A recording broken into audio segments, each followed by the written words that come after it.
नमस्कार साथियों, आज की हमारी क्लास है 5 जून की डेली करंट अफेयर्स की क्लास है, जिसमें अपन बात करेंगे कुछ महत्वपूर्ण प्रश्न। तो चलिए गाइस, आज का हमारा आपसे पूछा गया प्रश्न है, कथकली किस राज्य का नृत्य है। 4 ऑप्शन आपके सामने हैं, सही आंसर आप लोगों को कमेंट बॉक्स में लिखकर जरूर देना है। चलिए आज के पहले प्रश्न की तरफ चलते हैं। आज का पहला प्रश्न है गाइस, हाल ही में Times higher education Asia university ranking 2021 में कौन सा संस्थान देश में शीर्ष स्थान पर रहा है। भारतीय विज्ञान संस्थान बेंगलुरु, बनारस, कोलकाता या आईआईटी रोपड़। तो गाइस ये रहा है भारतीय विज्ञान संस्थान। यदि हम भारत में बात करें तो भारत में जो शीर्ष स्थान पर रहा है वो रहा है भारतीय विज्ञान संस्थान बेंगलुरु। यदि ऑल ओवर बात करें तो इसको रैंकिंग क्या मिली है, तो इसको मिली है 37 रैंकिंग।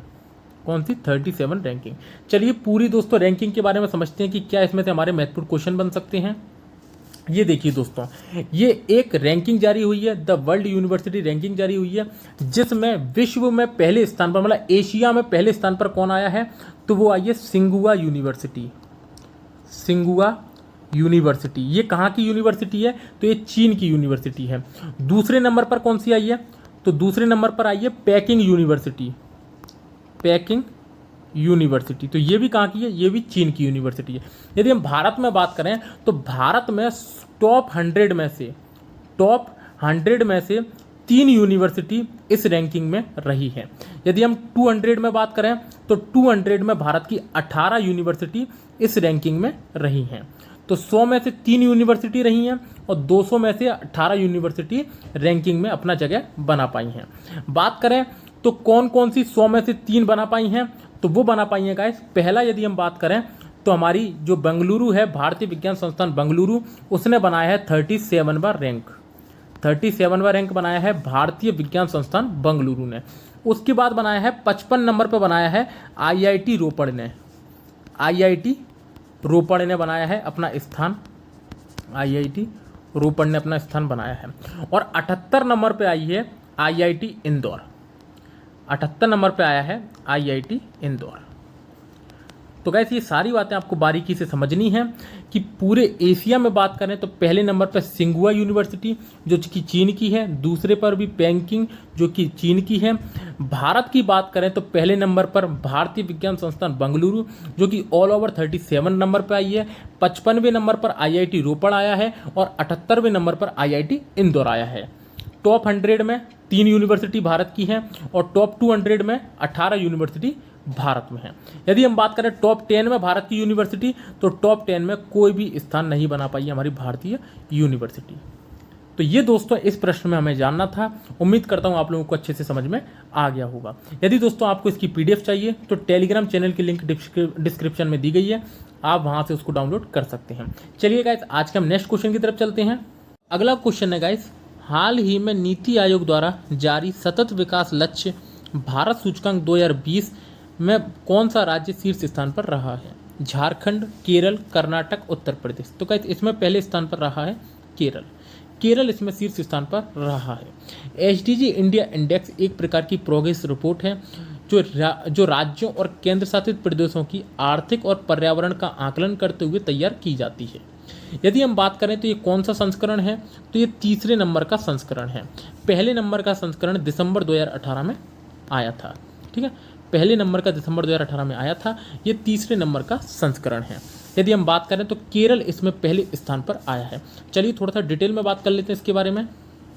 ये देखिए दोस्तों, केरल इसमें पहले स्थान पर आया है 75 नंबरों के साथ। 75 अंक प्राप्त हुए इसको। ठीक है, दूसरे तीसरे नंबर पर कौन आया है, तो हिमाचल प्रदेश और तमिलनाडु ये दोनों ने 74 अंक प्राप्त की है। मतलब ये दोनों दूसरे नंबर पर आए हैं। ठीक है, ये दोनों दूसरे नंबर पर आए हैं। सबसे बेकार स्थिति किसकी है, तो बिहार की। बिहार की रैंक सबसे नीचे आई है। सबसे नीचे मतलब सबसे लास्ट। मतलब हम ये कह सकते हैं कि बिहार की जो प्रोग्रेस रिपोर्ट है वो सबसे ज़्यादा रद्दी रिपोर्ट है, सबसे ज़्यादा बेकार रिपोर्ट है। ठीक है गाइस, तो ये क्वेश्चन आपको अच्छे से समझ में आ गया होगा कि एसडीजी इंडिया इंडेक्स में क्या बातें कही गई हैं। इसमें कितने लक्ष्यों को रखा गया है, तो गाइस इसमें 17 उद्देश्यों को रखा गया है जिनको प्राप्त करने के लिए सारी रिपोर्ट जारी होती हैं। ठीक है गाइस, चलिए नेक्स्ट क्वेश्चन की तरफ चलते हैं आज के। अगला क्वेश्चन है गाइस, हाल ही में अंतर्राष्ट्रीय बुकर पुरस्कार 2021 से किसे सम्मानित किया गया है? मार्के लुकास, डेविड डायोप, जोखा अल्लार्थी या यान मार्टल? तो गाइस ये किया गया है डेविड डायोप। डेविड डायोप को अंतर्राष्ट्रीय बुकर पुरस्कार 2021 के लिए सम्मानित किया गया है। ये एक फ्रांसीसी उपन्यासकार हैं और इन्हें इनके उपन्यास at night all blood is black, क्या at night all blood is black,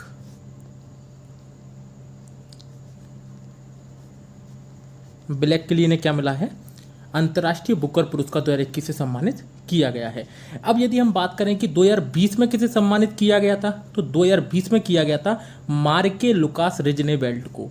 मार्के लुकास रिजनेवेल्ट को उनके उपन्यास द डिस्कम्फर्ट ऑफ इवनिंग के लिए दिया गया था। तो ये दोनों बातें आपको अच्छे से याद रखनी है कि हाल ही में अंतर्राष्ट्रीय बुकर पुरस्कार 2021 से डेविड डायोप को सम्मानित किया गया है उनके उपन्यास at night all blood is black के लिए। ठीक है गाइस, चलिए नेक्स्ट क्वेश्चन के लिए चलते हैं। अगला क्वेश्चन है गाइस, हाल ही में इजराइल के विपक्षी राजनीतिक दलों के बीच गठबंधन होने के साथ ही इजराइल के नए प्रधानमंत्री कौन बनेंगे? Yair Lapid, Naftali Bennett, Reuven Rivlin, Isaac Herzog? तो गाइस ये बनने वाले हैं Naftali Bennett. Naftali Bennett Israel के नए प्रधानमंत्री बनने वाले हैं। हुआ क्या है यहाँ पर कि विपक्षी राजनीतिक दलों में गठबंधन को लेकर सहमति बन गई है, जिसके बाद बेंजामिन नेतन्याहू की सरकार का जाना तय है। लेकिन सबसे बड़ी पार्टी होने के कारण इन्हें शपथ दिलाई गई है। हालांकि वो बहुमत सिद्ध नहीं कर पाए थे। इसके बाद दूसरे नंबर की पार्टी और उनके सहयोगी दल को सरकार बनाने का न्योता दिया गया। समय सीमा खत्म होने के पहले ही विपक्ष के नेता यार लैपिड ने सरकार बनाने को घोषणा कर दी है। ठीक है, तो यार लैपिड ने सरकार बनाने की घोषणा कर दी है। अब देखना दोस्तों, यहाँ पर 8 पार्टियों को मिलाया गया है। 8 पार्टियों का गठबंधन की सरकार है, लेकिन 2 पार्टियां जो कि बड़ी हैं इसमें, एक कौन सी है? यामनी पार्टी, एक है यामनी पार्टी और एक है एटेड पार्टी, एक है एटेड पार्टी। तो यामनी पार्टी के जो नेता हैं वो हैं नेफ्टाली बेनेट। तो इन्हें पहले प्रधानमंत्री बनाया जाएगा और 2 साल बाद एटेड पार्टी के नेता यार लैपिड को प्रधानमंत्री बनाया जाएगा। मतलब बारी बारी से यहाँ पर 2 प्रधानमंत्री बनने वाले हैं। तो ये दोनों बातें आपको अच्छे से समझना है कि पहले यामनी पार्टी के नेता नेफ्टाली बेनेट प्रधानमंत्री बनेंगे और उसके बाद एटेड पार्टी के नेता यार लैपिड को प्रधानमंत्री बनाया जाएगा। ठीक है गाइस, चलिए नेक्स्ट क्वेश्चन की तरफ चलते हैं। अगला क्वेश्चन है गाइस, असम राइफल्स के नए महानिदेशक कौन बने हैं? हरदीप सिंह गहलोत, प्रदीप चंद्रन नायर, सुखदीप सांगवान, रामेश्वर राय? तो गाइस ये बन गए हैं प्रदीप चंद्रन नायर। प्रदीप चंद्रन नायर असम राइफल्स के नए महानिदेशक या फिर 21वें महानिदेशक के रूप में पदभार संभालने वाले बन गए हैं। इन्होंने किसकी जगह ली है? तो लेफ्टिनेंट जनरल सुखदीप सांगवान की इन्होंने क्या ली है? जगह ली है। असम राइफल्स के बारे में बात करें तो इसकी स्थापना 1835 में हुई है और शिलोंग में इसका क्या है? मुख्यालय है। शिलोंग में इसका क्या है? मुख्यालय है और इसके महानिदेशक प्रदीप चंद्रन नायर। ठीक है गाइस, चलिए नेक्स्ट क्वेश्चन की तरफ चलते हैं। अगला क्वेश्चन है गाइस, हाल ही में किसने ब्रिक्स विदेश मंत्रियों की बैठक की अध्यक्षता की है? Grace Naledi Mandisa, doctor S Jaishankar, Wang Yi या सरगेई लावरोव? तो दोस्तों ये की गई है डॉक्टर एस जयशंकर के द्वारा। डॉक्टर एस जयशंकर ने हाल ही में ब्रिक्स विदेश मंत्रियों की बैठक की अध्यक्षता की है। ब्रिक्स के बारे में दोस्तों बात करें तो ब्रिक्स की स्थापना के बारे में 2006 में बात कही गई थी और 2009 में ब्रिक्स का पहला अधिवेशन रूस के येकातेरिनबर्ग में हुआ था। रूस के येकातेरिनबर्ग में हुआ था, लेकिन स्थापना के समय इसका नाम ब्रिक था। स्थापना के समय इसका नाम क्या था? ब्रिक था। ब्राजील, रसिया, इंडिया एवं चाइना। लेकिन 2010 में साउथ अफ्रीका के मिल जाने के बाद इसका नाम ब्रिक्स पड़ गया। ठीक है, ब्रिक्स का मुख्यालय कहाँ पर है? तो शंघाई में इसका मुख्यालय है। तो ये दोस्तों ब्रिक्स के बारे में आपको चीज़ें जरूरी याद होनी चाहिए कि ब्रिक्स की स्थापना 2006 में की गई थी। रूस के येकातेरिनबर्ग में इसका पहला अधिवेशन हुआ था और 2010 में साउथ अफ्रीका के मिल जाने के बाद इसका नाम ब्रिक्स पड़ा, मुख्यालय शंघाई में। ठीक है गाइस, चलिए नेक्स्ट क्वेश्चन की तरफ चलते हैं अपन। क्वेश्चन है गाइस, हाल ही में किस राज्य सरकार ने कृषि भूमि का डिजिटल सर्वेक्षण करने की घोषणा की है? तमिलनाडु, महाराष्ट्र, उड़ीसा या तेलंगाना? तो गाइस ये की गई है तेलंगाना सरकार के द्वारा। कृषि भूमि का डिजिटल सर्वेक्षण कर जमीन की देखरेख करने वालों की सरकार पहचान करना चाहती है ताकि सही मालिकों को जमीन का स्थायी तौर पर संरक्षण प्रदान किया जा सके। ठीक है दोस्तों, तो ये किसके द्वारा किया जा रहा है? तेलंगाना सरकार के द्वारा। तेलंगाना की स्थापना कब हुई थी? 2 जून 2014 को। 2 जून 2014 को इसकी स्थापना की गई थी। तेलंगाना की राजधानी हैदराबाद। मुख्यमंत्री के चंद्रशेखर राव और यहाँ के राज्यपाल कौन है? तो टी सुंदरराजन। ये यहाँ के क्या हैं? राज्यपाल हैं।